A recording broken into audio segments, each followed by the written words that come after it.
I want to begin by addressing the budget, which I know is on everyone's mind.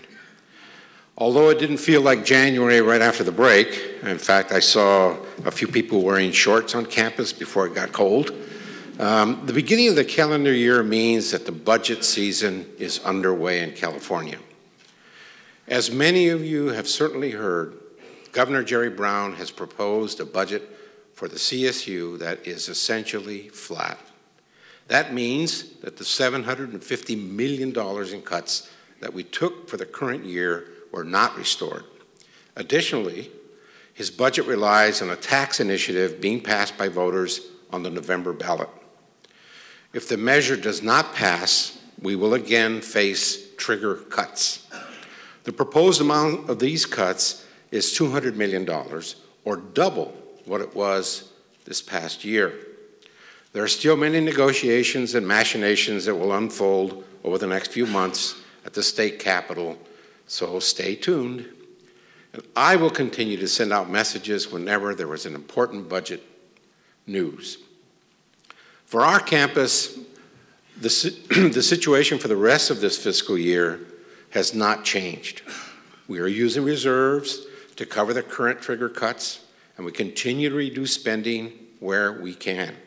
Fortunately, our enrollment is once again where we want it to be.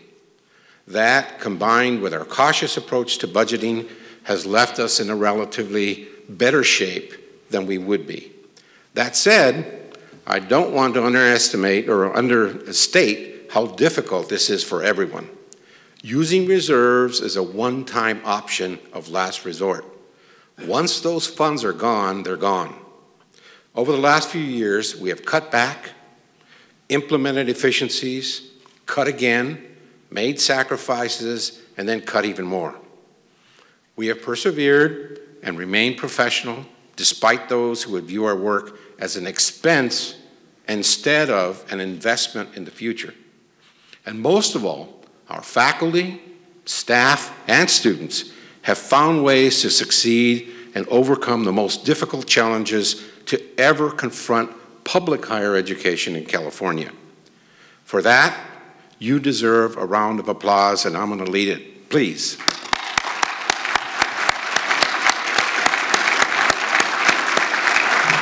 Now, your success in this environment leads directly to my next point. Friends, colleagues, it has been more than a year since the conclusion of Destination 2010.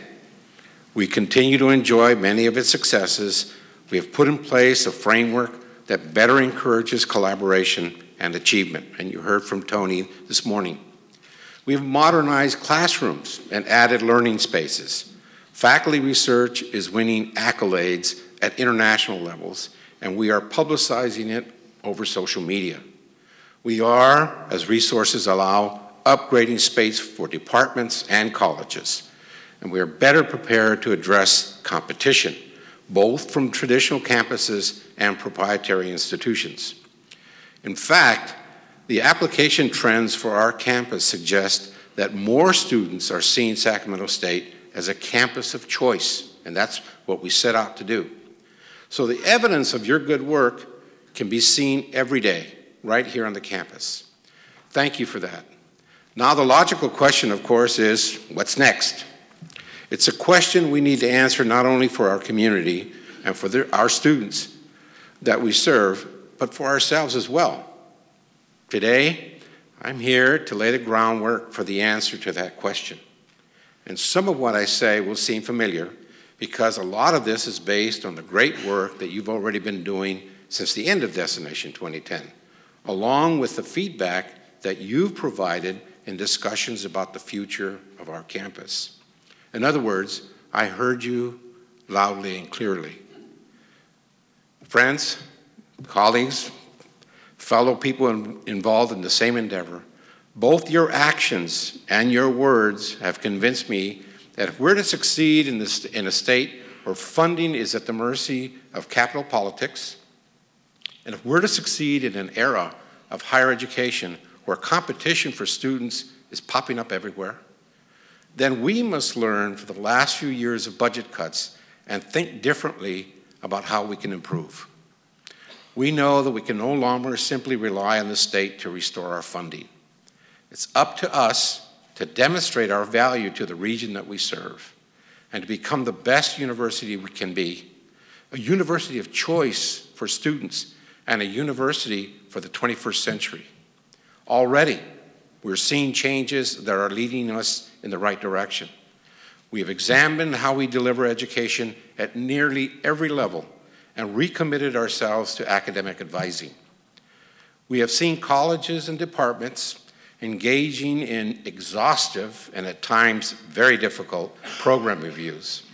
We have seen the General Education Committee implement learning collaboratives with amazing success.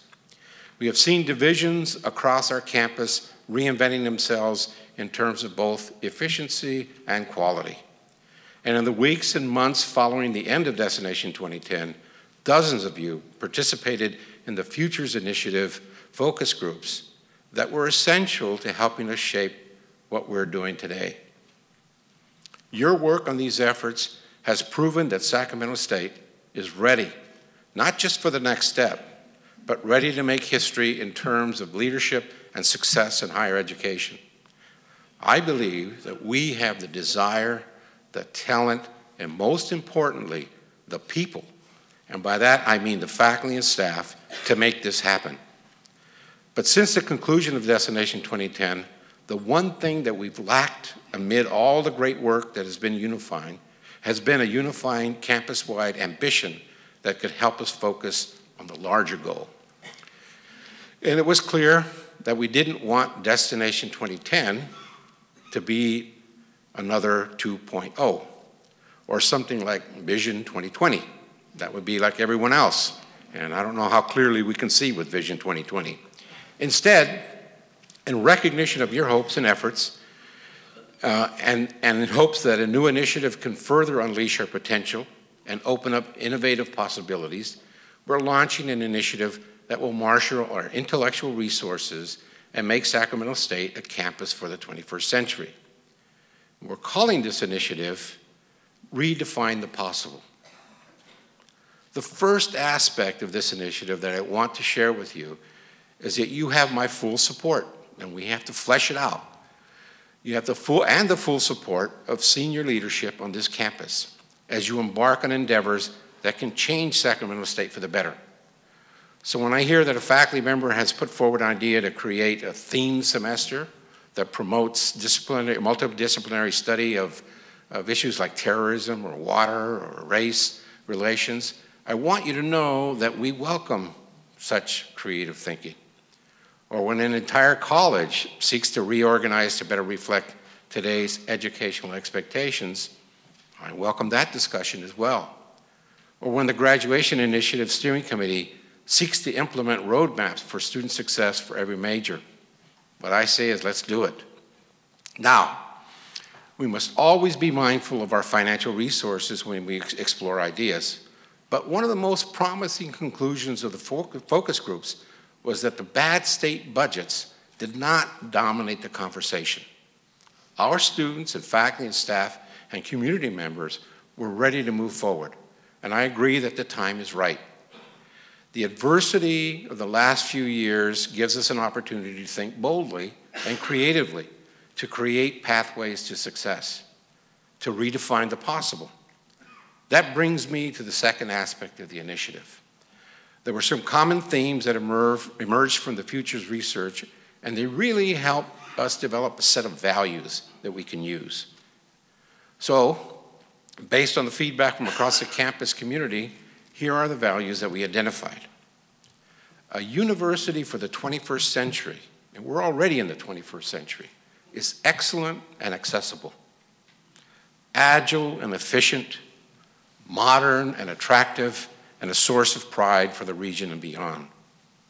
Now, listing these values, I purposely did not seek to limit their reach or their scope. Think of them as clues in a treasure map instead of a turn-by-turn directions on MapQuest. Again, the goal here is to unleash creativity. I want each and every one of us to use these as a beacon around which we can gather our creative energies. So in the months ahead, I will ask the vice presidents to conduct what we're calling possibility audits and report back on the specific areas where we can work differently so we can be better.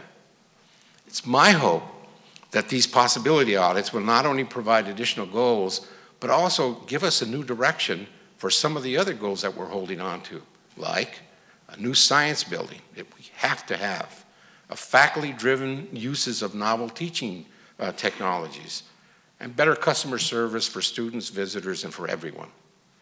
We will also work with the Faculty Senate as curriculum revision continues to move forward and identify how we can cooperatively capitalize on the opportunities before us. And I stress the word cooperatively.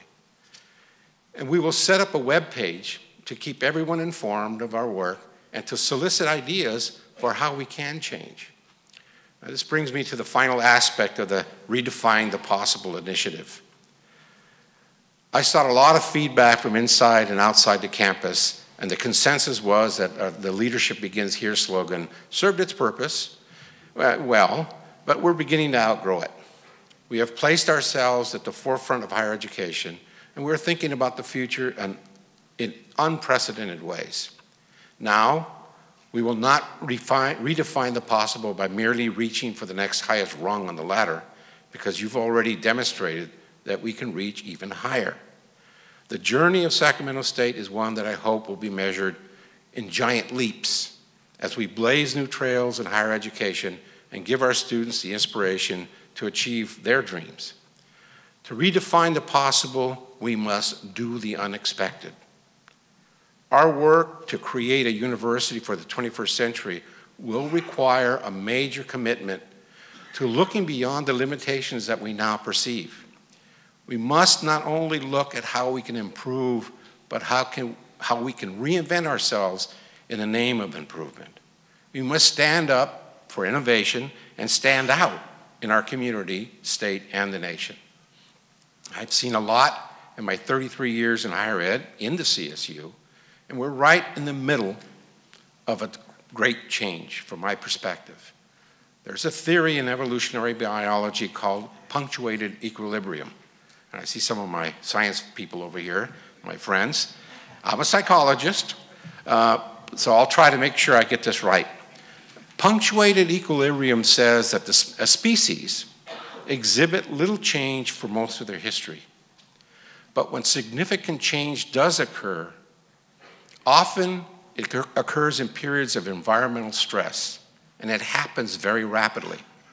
And I believe that we're about that at the precipice of that rapid change in higher ed. Higher education in the 21st century will be defined by the decisions that we make in the years ahead. And, as Yogi Berra said, the fork in the road is clear.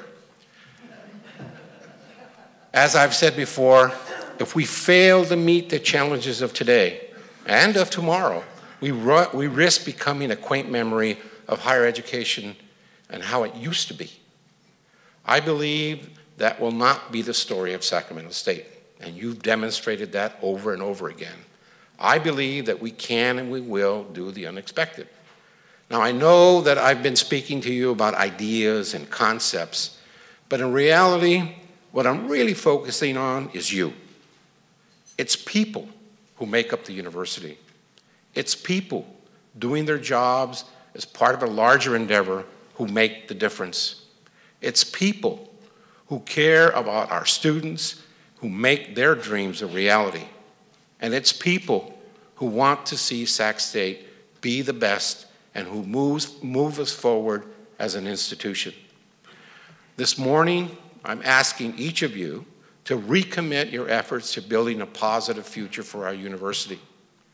I'm asking you to redefine the possible and to do the unexpected. And I can tell you sincerely that I will. All of us are in this together. That fork in the road really is we can stay where we are and we can hope for the restoration of our funding, or we can move forward and we can think of new ways to do things. We can keep moving this great institution in its growth,